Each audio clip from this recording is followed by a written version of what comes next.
Good evening. This is All India Radio. I am Valsa Williams and with me is Manoj Singh Rana with the evening news.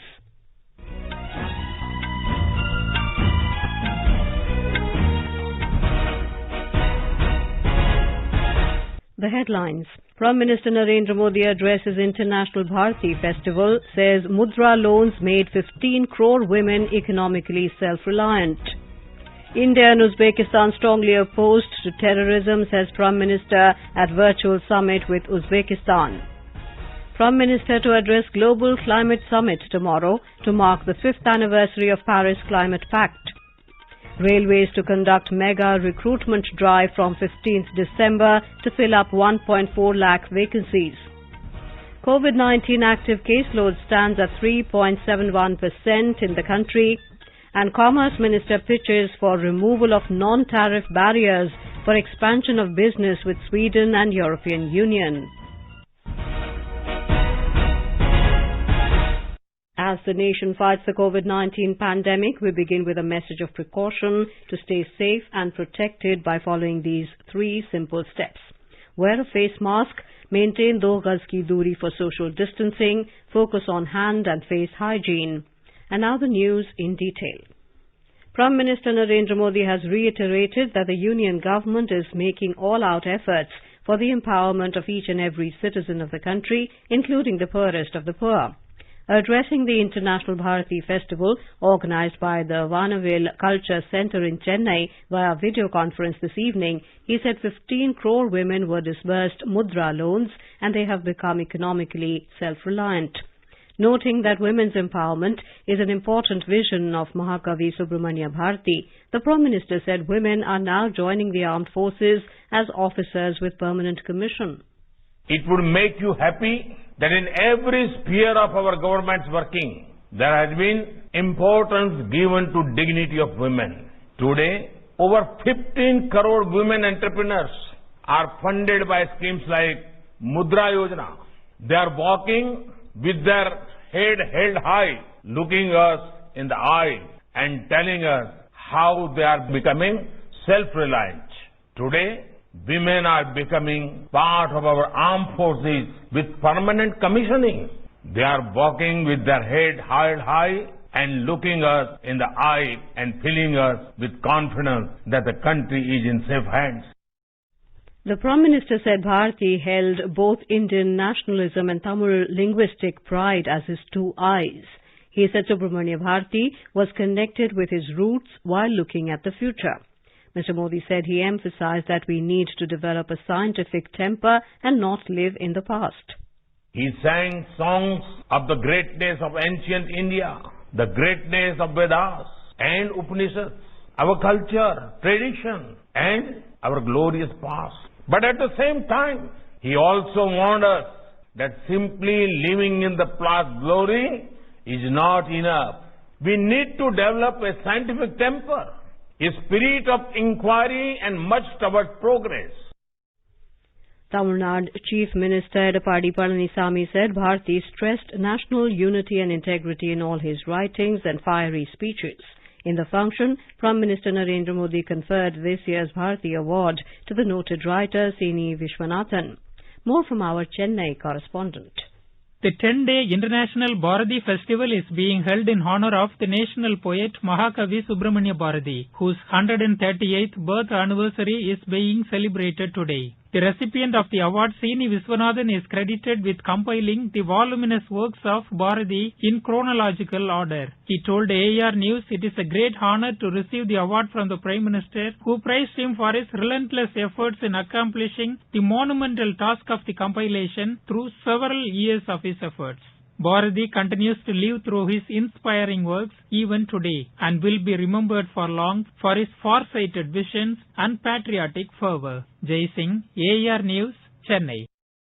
Prime Minister Narendra Modi and President of Uzbekistan Shavkat Mirziyoyev today held a virtual summit. This was the first bilateral virtual summit between India and a Central Asian country. Both the sides have signed 9 agreements and memorandum of understanding, MOUs in various areas, including in the field of solar energy, digital technologies and on high-impact community development projects, HICDP. These agreements were signed during the virtual summit held between Prime Minister of India, Narendra Modi, and Uzbekistan President, Shavkat Mirziyoyev. It also includes dollar credit line agreement between Export-Import Bank of India and Uzbekistan. The leaders of both the countries also discussed the entire spectrum of bilateral relationship, including strengthening of India-Uzbekistan cooperation in the post-COVID world. कोविड-19 महामारी के इस कठिन समय में दोनों देशों ने एक दूसरे को भरपूर सहयोग दिया है, चाहे दवाइयों की आपूर्ति के लिए हो या एक दूसरे के नागरिकों को सुरक्षित घर लौटाने के लिए। हमारे प्रदेशों के बीच भी सहयोग बढ़ रहा है। In his opening remarks, Mr. Modi said India and Uzbekistan are two rich civilizations and both have been in constant contact since ancient times. He said there is a lot of similarity in the understanding and approach of both countries to the challenges and opportunities of the region. Mr. Modi said the relationship between India and Uzbekistan has been very strong. The Prime Minister said India and Uzbekistan have similar concerns about extremism, fundamentalism and separatism. उग्रवाद, कट्टरवाद तथा अलगाववाद के बारे में हमारी एक जैसी चिंताएं हैं। हम दोनों ही आतंकवाद के खिलाफ दृढ़ता से एक साथ खड़े हैं। क्षेत्रीय सुरक्षा के मुद्दों पर भी हमारा एक जैसा नजरिया है। हम सहमत हैं कि अफगानिस्तान में शांति की बहाली के लिए एक ऐसी प्रक्रिया आवश्यक है जो स्वयं अफगानिस्तान की अगुवाई, स्वामित्व और नियंत्रण में हो। Mr. Modi said India and Uzbekistan together took the initiative of the India-Central Asia Dialogue. The Prime Minister said our security partnership is becoming a strong pillar of bilateral relations and the first joint military exercise of armed forces of both countries was held last year. He said the joint efforts are also increasing in the areas of space and atomic energy. Mr. Mirziyoyev thanked India for its support during the COVID-19 pandemic. India and Uzbekistan have continued to maintain high-level exchanges in the recent past. The visits of Prime Minister Modi to Uzbekistan in 2015 and 2016 and President Mirziyoyev to India in 2018 and 2019 have imparted a new dynamism to the strategic partnership. India today said Chinese action along the line of actual control LAC in the last 6 months is in violation of the bilateral agreements and protocols ensuring peace and tranquility. External Affairs Ministry spokesperson Anurag Srivastava said the situation, which has been witnessed since the last 6 months, is the result of actions by the Chinese side, which has sought to effect a unilateral change in the status along the LAC in eastern Ladakh. These actions are in violation of the bilateral agreements and protocols on ensuring peace and tranquility along the LAC in the India-China border areas. Both sides need to strictly follow the various bilateral agreements and protocols in their entirety, including the 1993 and 1996 agreement on maintenance of peace and tranquility along the LAC in the border areas, which require that there should not be amassing of troops. Each side should strictly abide by and respect the LAC and should not take any unilateral action to alter it. We have taken note of the Chinese side's statement that it observes strictly the agreements between the two sides and is committed to resolving the border issue through dialogue and safeguarding peace and tranquility in the border areas. We expect the Chinese side will match words with actions. Prime Minister Narendra Modi will address the Global Climate Summit tomorrow on the 5th anniversary of the landmark Paris Climate Agreement. The agreement is a landmark in the multilateral climate change process. For the first time, a binding agreement brought all nations into a common cause to undertake ambitious efforts to combat climate change and adapt to its effects. It is a legally binding international treaty adopted by 196 parties at COP21 in Paris on the 12th of December 2015 and entered into force on the 4th of November 2016. Briefing media in New Delhi on the eve of completion of 5 years of the Paris Agreement, Environment Minister Prakash Javadekar has said that climate change is not an overnight phenomenon and it has taken the last 100 years to have an impact on the environment. Paris agreement में हमने जो मंजूर किया था वो ये था कि हमारी emission intensity of GDP will be reduced by 33 to 35%. This was a huge commitment, and I'm happy to say that we have already achieved 21%. So remaining 12-13% we'll achieve in next 10 years. The government has said that the farm reforms have been brought forth keeping in mind the best interest of the farmers. Addressing the media in New Delhi, Agriculture Minister Narendra Singh Tomar said the government wants to liberate the farmers of the shackles of mandi so that they could sell their produce anywhere to anyone at their own price outside the purview of the mandi. He said the government expressed that it is ready for open-minded discussions on provisions they have objections to. He said the centre tried to explain to the farmers that the laws do not affect the Agricultural Produce Market Committee or the minimum support price. हम लोगों की लगातार पहले भी कोशिश रही है और अभी भी मैं किसान भाइयों और बहनों को आग्रह करना चाहता हूं कि आप सब ने चर्चा के दौरान जो प्रश्न उठाए थे उन प्रश्नों का समाधान करने के लिए लिखित प्रस्ताव भारत सरकार ने आपके समक्ष भेजा है। आप उन प्रस्ताव पर विचार करें और आपकी तरफ से जब भी चर्चा की स्थिति के लिए कहा जाएगा भारत सरकार एकदम चर्चा के लिए तैयार रहेगी। The minister said the government kept waiting for suggestions from farmers' leaders to address their concerns, but they are stuck on repeal of laws. He also said that during the talks, many said that farm laws are invalid, as agriculture is a state subject and the centre cannot frame these laws. MSP से किसानों को ज्यादा से ज्यादा सुरक्षा मिल सके और उसमें अधिक पैसा हम खर्च कर सकें, इस दृष्टि से नरेंद्र मोदी जी की सरकार की प्रतिबद्धता पहले भी थी, आज भी है और आने वाले कल में रहेगी। और एमएसपी के मामले में भी अगर उनके मन में शंका है तो हम लिखित आश्वासन देने को भी तैयार हैं। हम सरकारों को भी दे सकते हैं, किसान को भी दे सकते हैं, यूनियन को भी दे सकते हैं। The Ministry of Ports, Shipping and Waterways has circulated draft of the Indian Ports Bill 2020 for public consultation, which will repeal and replace the Indian Ports Act 1908. The bill seeks to enable the structured growth and sustainable development of ports to attract investments in the port sector for optimum utilization of the Indian coastline by effective administration and management of ports. It will facilitate conservation of ports, taking into account the prevalent situation with respect to the high number of non-operational ports. It will also ensure greater investment in the Indian maritime and port sector. Minister for Ports, Shipping and Waterways Mansukh Mandavia said the government is working on creation of a national port grid. He said this bill will be a game changer in the Indian maritime sector, especially for bringing more investments. The draft of the Indian Ports Bill 2020 can be accessed on the Ministry's website shipmin.gov.in by the 24th of this month. The centre has sought a report from the West Bengal government on the law and order situation in the state following an attack on BJP President JP Nadda's convoy allegedly by Trinamool Congress workers. The centre sought the report from the state government after BJP State Unit Chief Dilip Ghosh wrote to Home Minister Amit Shah alleging serious security lapses during the BJP President's visit. The convoy of BJP leaders including Mr. Nadda, Mukul Roy, Dilip Ghosh, Kailash Vijayvargiya was attacked with stones, bricks and glass bottles yesterday. Home Minister Amit Shah has condemned the attack, saying the centre is taking this incident very seriously. Mr. Nadda said that change has already arrived in West Bengal and it is just a matter of time that the lotus will bloom in this Shonar Bangla. Bengal के बारे में एक गलत धारणा बनाने के लिए एक प्रमाण के रूप में हम सबके सामने आती है। साफ दिखता है कि यहाँ लॉलेसनेस है और पॉलिटिकल डिबेट के लिए कोई भी स्थान नहीं है।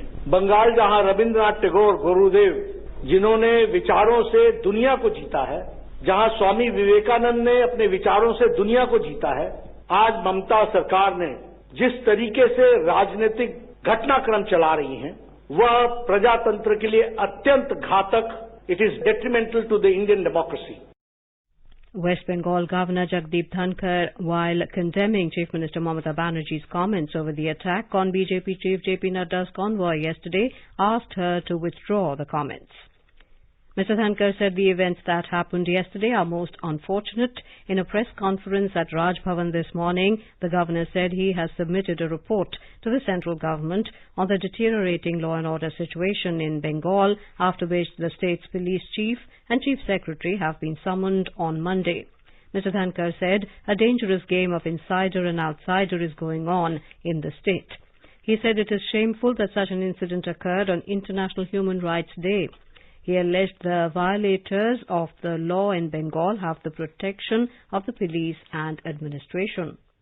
Union Minister of Fisheries, Animal Husbandry and Dairying, Giriraj Singh, today visited Anand district in Gujarat to study the livelihood of dairy farmers.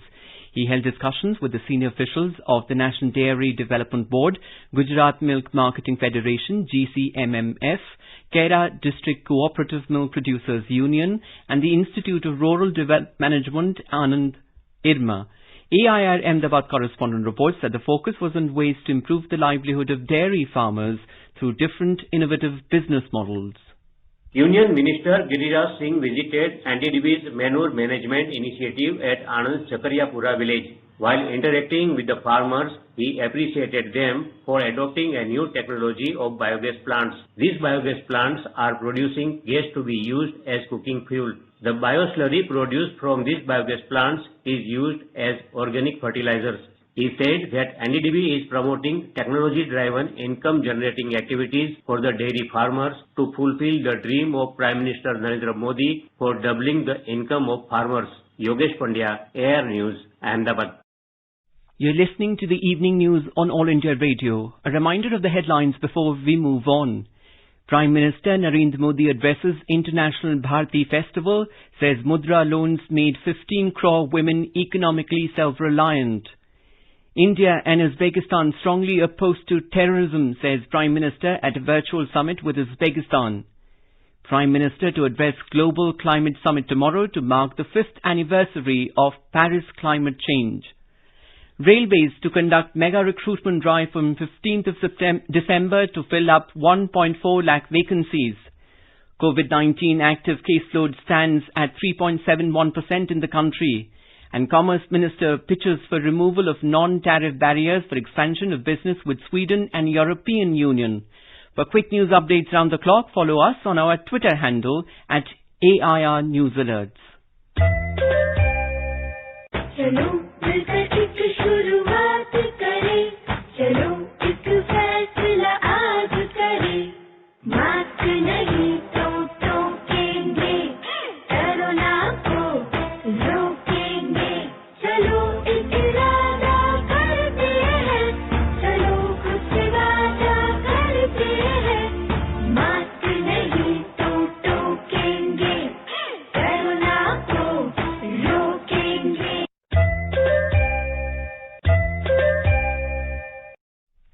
Welcome back to the evening news. Indian Railways, through its 21 Railway Recruitment Boards RRBs, is organizing a mega recruitment drive in 3 phases starting from the 15th of December 2020 for filling up about 1.4 lakh vacancies. The Ministry of Railways in a statement said more than 2.44 crore candidates will be appearing in different cities across the country. The ministry said the first phase of the exam will commence from the 15th to the 18th of this month for isolated and ministerial categories. This will be followed by NTPC categories from the 28th of December tentatively till March 2021, and the third phase recruitment for level 1 from tentatively April 2021 onwards till June 2021. Candidates for isolated and ministerial category exams will be informed individually through email and SMS about their city of exam, date and shift of exam through a link provided on RRB's official websites.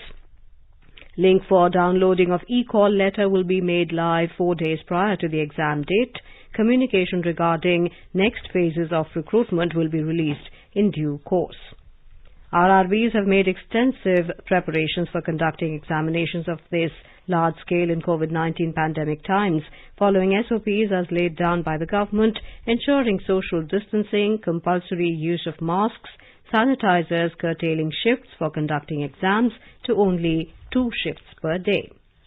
India crossed another significant milestone in its fight against COVID as the active caseload in the country today further decreased to stand at 3.71%.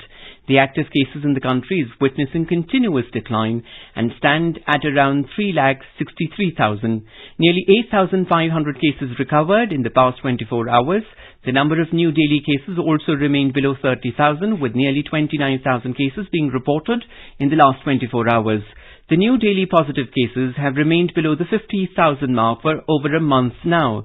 The national cumulative recovery rate has also improved to 94.84%, with a recovery of nearly 92,91,000 people so far.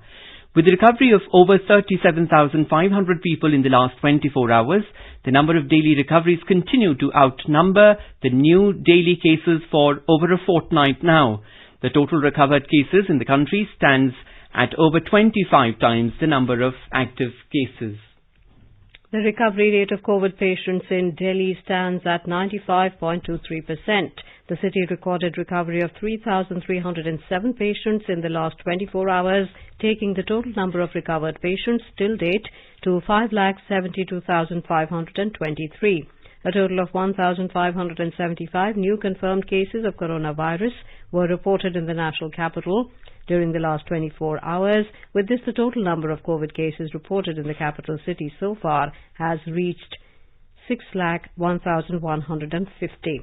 The Delhi government confirmed that 61 deaths have been reported in the last 24 hours, taking the total to 9,874. The total number of active corona cases in the city now stands at 18,753.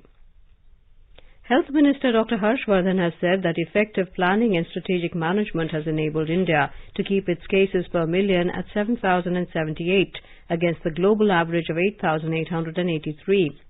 He said the fatality rate is 1.45%, which is well below the global average of 2.29%. The minister was digitally addressing the inter-ministerial meeting on vaccination of South Asia against COVID-19 by the World Bank through video conference. Dr. Harshvardhan informed the audience of the vaccine distribution expertise, production and storage capacity of India, along with the presence of an experienced and vast network of professionals to streamline COVID vaccination. India's first indigenous mRNA vaccine candidate has received approval from the Indian drug regulators to initiate phase 1 and 2 of human clinical trial. The novel mRNA vaccine candidate HGC019 has been developed by Genova, Pune and supported with a seed grant under the IND-CEPI mission of the Department of Biotechnology. The mRNA vaccines do not use the conventional model to produce immune response. Instead, they carry the molecular instructions to make the protein in the body through a synthetic RNA of the virus. mRNA-based vaccines are scientifically the ideal choice to address a pandemic because of their rapid developmental timeline. The mRNA vaccine is considered safe as it is non-infectious, non-integrating in nature and degraded by standard cellular mechanisms. The Karnataka Task Force for COVID Management, headed by Deputy Chief Minister Govind Karjol, made a series of announcements today to prepare the state for any second wave of the COVID pandemic outbreak. Giving details of the announcements, the State Health and Medical Education Minister, Dr. K. Sudhakar, informed media persons that a sum of 37.72 crore rupees was approved to install oxygen generating plants in 10 districts and 30 taluk government hospitals. More from our correspondent. The task force on COVID has approved a sum of 11.32 crore rupees to purchase over 10 lakh rapid antigen testing kits to be used in the next 90 days. Another 22.50 lakh rupees is approved to purchase essential medicines to treat the COVID patients. Health and Medical Education Minister Dr. K. Sudhakar interacted with 10 districts through video conference today to know about the COVID management protocols being followed here. The Health Minister informed that a new mobile app is developed to monitor COVID vaccine storage and distribution in the state. Sudhindra, AIR News, Bengaluru. Meghalaya Chief Minister Conrad K. Sangma tested positive for COVID-19 today. In a tweet, the Chief Minister informed he has tested positive for COVID-19. He is under home isolation and experiencing mild symptoms. He requested all those who came in contact with him in the last 5 days to keep a watch on their health and, if necessary, get tested.